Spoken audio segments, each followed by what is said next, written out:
एकदा ध्येय ठरलं ना, चालत राहा.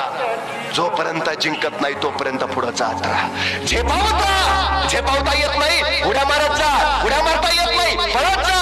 पळता येत नाही, चालत जा. चालता येत नाही, रांगत जा. रांगता येत नाही, सरपटत जा. सरपटता येत नाही, घसरत जा. पण जा, पुढे यश स्वागताला उभा आहे. तू फक्त जा.